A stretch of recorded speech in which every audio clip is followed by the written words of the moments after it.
शेतकरी बांधवांनो, हे जे काही आंब्याचं झाड दिसतंय तर एक ह्याचे काही विशिष्ट गुणवैशिष्ट्ये आहेत. तर त्याचे काय वैशिष्ट्य आहेत तर त्या संदर्भात जे आहे ते आपण माहिती संबंधित शेतकरी महोदयांकडून जे आहे ते घेऊ. साहेब, तुमचा पूर्ण परिचय द्या, गावाचं नाव सांगा आणि ह्या आंब्याचं काय वैशिष्ट्य आहे थोडंसं सांगा आम्हाला. मी शिवाजी बाबूराव देशमुख, राहणार टाकळी देशमुख, तालुका परळी वैजनाथ, जिल्हा बीड. माझा मोबाईल नंबर 8888 57 8000. ओके. मी माझ्या इथं 160 झाडे जातात, सगळी केशर आंब्याची 1999 साली लावलेली.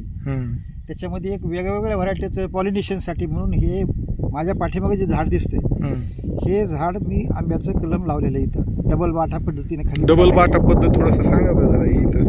खाली डबल दिसायली बाटा समोर. पद्धत आहे ती लावलेली. 3 कोळी एका ठिकाणी टाकल्या होत्या आणि 3 कोळी टाकून 2 झाडे एकमेकाला जोडून टाकली, जी चांगली उगवलेली ती. आणि त्याच्यावर हे दूध पेढा नावाचं हे कलम आहे. ह्या कलमाचं वैशिष्ट्य म्हणजे हे विजापूरच्या आदिलशहाच्या बागेतील झाडाचं, म्हणजे आदिलशहानं त्यावेळेस आंबे खाल्लेले आहेत त्या काळातलं हे झाड आंब्याचं कलम आहे, ते आपण इथं लावले.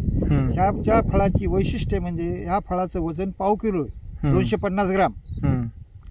त्याच्यामध्ये 20 ग्रामची कोय आहे फक्त आणि 37 ग्राम कातडी आहे त्याची. ओके. म्हणजे सरासरी 57 ते 60 ग्राम ह्याचं ते वेस्टेज मटेरियल झालं. बाकीचं पाव किलोमधून 190 ग्राम ह्याच्यामध्ये भरपूर रस निघतो. आंबा ज्यावेळेस आपण चोकून खातो त्यावेळेस आपण तुटी फुटी जसं पेताना रसच सगळा येतो तसं ह्याच्यामध्ये येत आहे.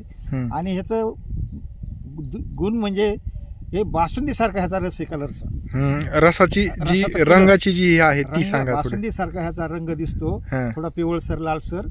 आणि म्हणून ह्याचं नाव दूध पेढा ठेवलेलं आहे. दूध आणि पेढ्याचं मिश्रण असल्यासारखं लागतं चवीला, म्हणून ह्याला त्या पद्धतीने नाव दिलेलं आहे. त्याचं नाव आहे दूध पेढा. हे आता आपण हे जे आंबे सगळे करतो हे सगळे सेंद्रिय पद्धतीने येतं. आणि आपण मागच्या 1990 पासून मी माझ्या शेतामध्ये कसलाच काळी कचरा पेटवून देत नाही. तो सगळा काळी कचऱ्याचं मल्चर आपण आंब्याच्या बुडाला वापरतो. हे सगळ्या ठिकाणी हे दिसतंय तुम्हाला, हे शेतामध्ये पडलेलं सगळीकडे पाठीमागं इकडल्या बाजूला हे असं हे सगळं आपण शेतात जागेवर कुजवतो. आणि हे तण जे निघालेले आहेत हे तण सुद्धा आपण उपटून जागेवरच टाकतो. सेंद्रिय पद्धतीनं नैसर्गिक पद्धतीनं सगळं आंब्याचं उत्पादन घेतो. आपल्या 10 ड्रम थेरीच्या निविष्ठा वापरता का? 10 ड्रम थेरीच्या निविदा मी सगळ्या प्रकारच्या वापरतो. त्याच्यामध्ये EM वापरतो, वेस्ट डिकम्पोजर वापरतो, मायक्रोन्यूट्रंट्स वापरतो.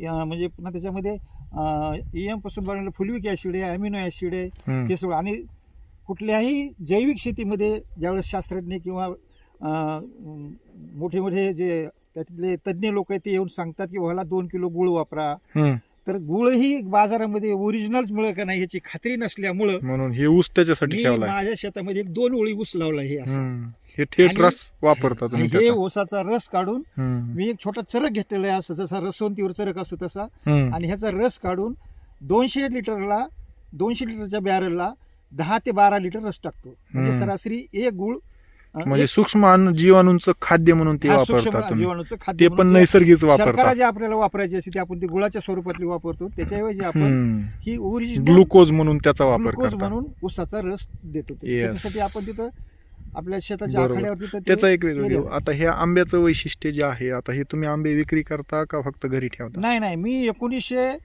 2003-04 पासून माझे हे आंबे मी स्वतः घरी बसून विकतो. माझ्या घरी. म्हणजे ज्याला ह्याचं दूध पेढा ज्याला त्याचा स्वाद घ्यायचा त्यांनी तुमच्याकडे येऊन तुम्हाला संपर्क साधून घेऊ शकता. स्पेशल गिरायक आहेत की हे दूध पेढा आम्हाला ते आला का नाही म्हणून 10 वेळेस विचारतात. ओके. इतर आंब्यापेक्षा ह्याचं लवकर येते का लेट आहे? हार्वेस्टिंग थोडी लेट येते ह्याची, त्याच्यामुळं प्रत्येक वेळी आले की दूध पेढा आला का म्हणून कस्टमर आम्हाला विचारतात. बरोबर. आणि कुठं जात आहे आंबा आपला? आपला आंबा मला परळीतच पुरत नाही. ओके. परळी आंबेजोगाई ह्या भागामध्ये येऊन सगळे लोक आंबे नेतात. मी कुठं बाजारात जात नाही, रस्त्याला बसत नाही, कुण्या बागवानाला देत नाही. म्हणजे विकेल ते पिकेलची संकल्पना इथं ही झाली म्हणायचं तुमची आहे का? डायरेक्ट शेतकरी ते ग्राहक. ओके.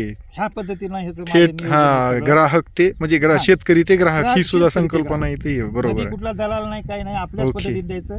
त्याच्यामुळे आपल्याला मिडल देताना ही आम्ही ढळसं माप देतो, कुणाला असं निवळ तंत सोनारासारखं माप देत नाहीत. तर शेतकरी बांधवांनो तरी 100-150 ग्राम त्याला आगावच जातो, म्हणजे त्याला किती जरी भाव असला तरी तेवढे पैसे कमी पडतात. ओके. ठीक.